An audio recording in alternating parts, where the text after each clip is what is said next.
en mi humilde opinión, la única reacción bioquímica más importante, especialmente para nosotros, es la respiración celular. Y la razón por la que me siento tan seguro de esto es porque así es como obtenemos la energía de lo que comemos o nuestro combustible.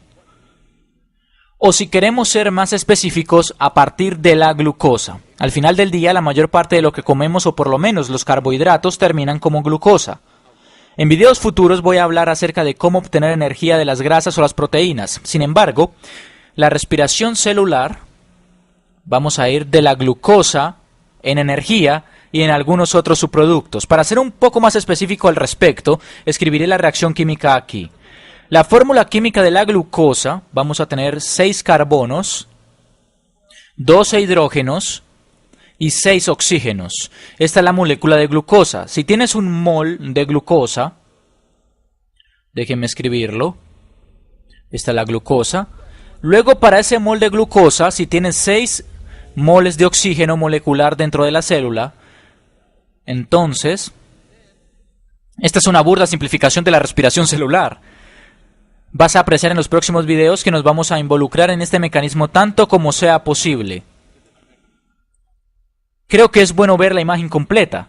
Si tengo glucosa, si tienes un mol de glucosa y 6 moles de oxígeno, a través del proceso de la respiración celular, por ahora lo escribiré simplemente como una especie de un gran cuadro negro. Permítame escoger un buen color. Esta es la respiración celular, que como veremos es un poco complicada. Supongo que cualquier cosa puede ser difícil si queremos aprender lo suficiente. A través de la respiración celular vamos a producir 6 moles de dióxido de carbono, 6 moles de agua, y esta es la parte súper importante. Vamos a producir energía. Y esta es la energía que se puede utilizar para hacer un trabajo útil, para calentar nuestros cuerpos, para proporcionar los impulsos eléctricos de nuestros cerebros. Cualquiera sea la energía, especialmente para las necesidades de un cuerpo humano. Sin embargo, esta energía proporcionada no es solo en seres humanos. Cuando dices energía, se podría decir en el último video que no solo... Si ese era el último video que has visto, es probable que hayas escuchado que dije que el ATP es la moneda de intercambio energético para los sistemas biológicos. Se podría decir... Parece que la glucosa es la moneda de energía para los sistemas biológicos y hasta cierto punto las dos respuestas serían correctas. Pero para ver cómo se entrelazan, hay que ver el proceso de la respiración celular, la cual produce la energía directamente. Sin embargo, esa energía se utiliza para producir ATP. Así que si yo fuera a romper esta parte de energía de la respiración celular, solo se produciría calor, solo se calentaría la célula. Luego alguna parte de la energía se utilizaría, y eso es lo que dicen los libros. Los libros dicen que se producen 38 ATP por la respiración celular, pueden ser más fácilmente utilizados por las células para la contracción de los músculos o para generar impulsos nerviosos o hacer cualquier otra cosa. Crecer, dividirse o cualquier otra cosa que la célula pueda necesitar. En realidad lo que se dice de la respiración celular, producir energía, no es tan cierto. Es realmente el proceso de tomar la glucosa y producir moléculas de ATP, produciendo calor como un subproducto. Probablemente sea bueno tener ese calor alrededor. Tenemos que estar razonablemente calientes para que nuestras células puedan funcionar correctamente. Así que el punto es ir de glucosa, a partir de un mol de glucosa, los libros dicen 38 moléculas de ATP, y la realidad es que en circunstancias ideales producirán 38 moléculas de ATP. Estaba leyendo un poco antes de hacer este video y realmente dependiendo de la eficiencia de la célula, cuando realiza la respiración celular probablemente será más o menos de 29 a 30 moléculas de ATP, aunque hay una enorme variación aquí. La gente sigue estudiando esta idea. Sin embargo, todo esto es lo que la respiración celular es. En los próximos videos vamos a dividirlo en sus componentes. Ahora se los voy a presentar, solo para que se den cuenta de qué se trata y de las partes de la respiración celular. La primera etapa se llama glucólisis, que literalmente significa romper la glucosa. Solo para que sepas esta parte, glico de glucosa y lisis, que significa romper. Cuando vimos hidrólisis, consistía en utilizar agua para romper una molécula. Glucólisis significa que vamos a romper la glucosa. Y en el caso de que se preocupen por cosas como el origen de las palabras, el término glucosa proviene del griego gluk, que significa dulce. La glucosa realmente es dulce. Entonces, para todos los azúcares se pone osa al final, que solo significa azúcar. Podrías pensar que es redundante decir azúcar dulce, y se debe a que hay algunos azúcares que no son dulces. Por ejemplo, la lactosa. La leche quizás sea un poco dulce. Cuando se digiere la lactosa, después se convierte en azúcar dulce, pero no tiene sabor dulce como la glucosa, la fructosa o la sacarosa. De todos modos, eso es aparte. El primer paso de la respiración celular es la glucólisis, la ruptura de la glucosa. Lo que hace es romper glucosa de una molécula de 6 carbonos. Literalmente, la toma de una molécula de 6 carbonos, déjeme dibujarlo así, una molécula de 6 carbonos que se ve así. Realmente este es un ciclo. Voy a enseñarte cómo se ve una molécula de glucosa realmente. Esta de aquí es la glucosa. Puedes notar que tiene 5 o 6 átomos de carbono. Saqué esto de Wikipedia. Basta con buscar la molécula para que veas este diagrama si quieres verla en detalle. Puedes ver que tiene 6 átomos de carbono, 6 átomos de oxígeno. Y todas esas pequeñas cosas azules son los hidrógenos. Así es como realmente se ve la glucosa. Sin embargo, el proceso de la glucólisis, que es esencialmente lo que estamos aprendiendo, lo estoy escribiendo como una cuerda, pero se puede imaginar como una cadena. Tiene átomos de oxígeno y de hidrógeno añadidos a cada uno de estos átomos de carbono. Y tiene una columna vertebral de carbono. Se rompe el esqueleto de carbono en dos, eso es lo que hace la glucólisis, justo aquí. Entonces has hecho una especie de ruptura celular en la glucosa y cada una de estas dos cosas. No he dibujado todas las otras cosas que tienen, ya sabemos, todas estas cosas están unidas a otras cosas, átomos de oxígeno y átomos de hidrógeno o lo que sea.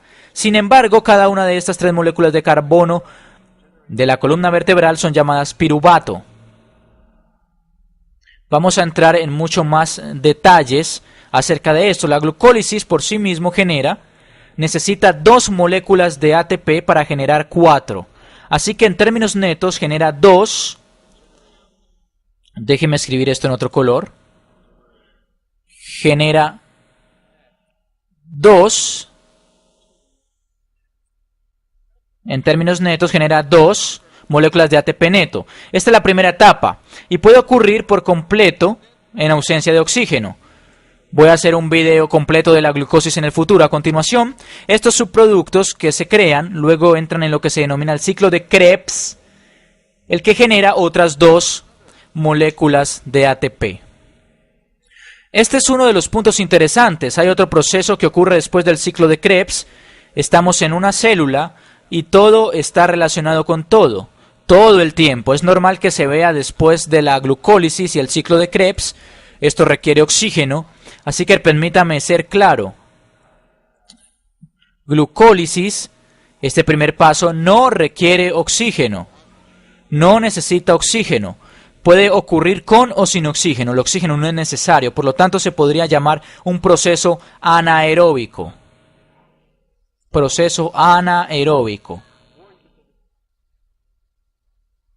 Esta es la parte anaeróbica de la respiración. Permítame escribir eso también. Anaeróbico.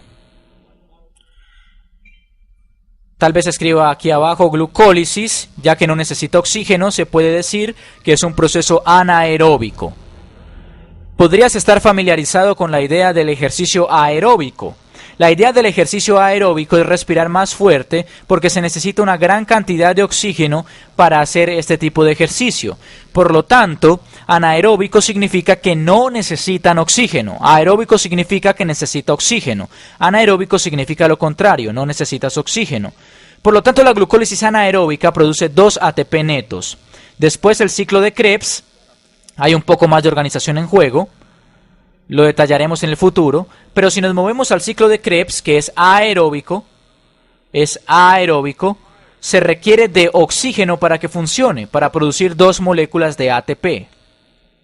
Entonces esta es una parte que francamente cuando la aprendí por primera vez me confundí muchísimo. Solo voy a escribirlo de forma tradicional. Entonces tienes algo llamado la cadena de transporte de electrones. Y esta es la parte que se lleva el crédito por la mayor producción de ATP, 34 ATP. Es también aeróbico, requiere oxígeno. Así que puedes ver, si no tenía oxígeno, si las células no están recibiendo suficiente oxígeno, aún así puedes producir un poco de energía. Sin embargo, está muy cerca, se puede producir una vez que tengas oxígeno. En realidad, cuando empieza a quedarse sin oxígeno, este proceso no puede continuar. Así que lo que pasa es que algunos de estos subproductos de la glucosis, en lugar de entrar en el ciclo de Krebs y en la cadena de transporte de electrones, donde se necesita oxígeno, pasan por un proceso paralelo llamado fermentación. Para algunos organismos, este proceso de fermentación usa los subproductos de la glucosis literalmente para producir alcohol. Ahí es de donde el alcohol entra y es llamada fermentación alcohólica. Nosotros como seres humanos, supongo que por suerte o por desgracia, nuestros músculos no producen alcohol directamente, producen ácido láctico, por lo tanto, hacemos la fermentación del ácido láctico. Ácido láctico. Eso sucede en los seres humanos y probablemente otros mamíferos. Hay otras cosas como la levadura que va a hacer que la fermentación del alcohol tome lugar. Esto sucede cuando no tienes oxígeno. De hecho, es este ácido láctico que hace que si yo fuese a correr una maratón y no soy capaz de tomar suficiente oxígeno, hace que mis músculos empiecen a doler, debido a que el ácido láctico comienza a acumularse en ellos. Pero es solo una cosa aparte. Si tenemos oxígeno, que puede moverse al ciclo de Krebs y obtener 2 moléculas de ATP, y luego pasar a la cadena de transporte de electrones y producir 34 ATP, que es en realidad la mayor parte de lo que ocurre en la respiración. Ahora lo he dicho como un punto aparte, pero en cierto punto no es justo, porque si bien estos tipos están operando, también son productores de estas otras moléculas. No son productores de ATP, lo que están haciendo es tomando, y sé que esto es complicado, pero creo que en el transcurso de los próximos videos vamos a tener una intuición de que en estas dos partes de la reacción, la glucosis y el ciclo de Krebs, estamos constantemente tomando NAD, lo voy a escribir como NAD+. Estamos añadiendo átomos de hidrógeno para formar NADH y estas realmente pasan por una molécula de glucosa. Esto le ocurre a 10 moléculas de NAD, o mejor dicho 10 NAD+, que se convierten en moléculas de NADH. Estas son las que realmente impulsan la cadena de transporte de electrones. Voy a hablar mucho más sobre esto, el cómo sucede, el por qué es la energía derivada y cómo es esta una reacción oxidativa y todo lo demás. Lo que está siendo oxidado y reducido. Solo quería darle el debido crédito. Estos individuos no son solo productores de 2 ATP en cada una de estas etapas, también están produciendo realmente combinando 10 moléculas de NADH. Las que producen 3 moléculas de ATP en una situación ideal en la cadena de transporte de electrones también están haciendo que esta otra molécula FAD, que es muy similar, esté produciendo FADH. Sé que todo esto es muy complicado. Voy a hacer videos sobre esto en el futuro, pero lo importante es recordar es la respiración celular. Todo lo que está llevando glucosa en un tipo de reacondicionamiento de la energía en glucosa y reenvasándola en forma de molécula. Los libros lo dicen, 38 moléculas de ATP. Si estás haciendo un examen, es un buen número para escribir. Tiende a ser un número más pequeño que también va a producir calor. En realidad, la mayor parte va a ser calor. Sin embargo, los 38 ATP son hechos a través de 3 etapas. La primera etapa es la glucólisis, en la que literalmente se divide la glucosa en 2, la cual genera algunas moléculas de ATP. Lo más importante es que está generando algunos NADH que van a ser utilizados posteriormente en la cadena de transporte de electrones. A continuación, los subproductos se dividen aún más y pasan al ciclo de Krebs, donde directamente se producen 2 ATP, la cual produce más moléculas de NADH. Todos los NADH producidos se utilizan en la cadena de transporte de electrones para producir la mayor parte de su moneda de cambio energético, o mejor dicho, las 34 moléculas de ATP.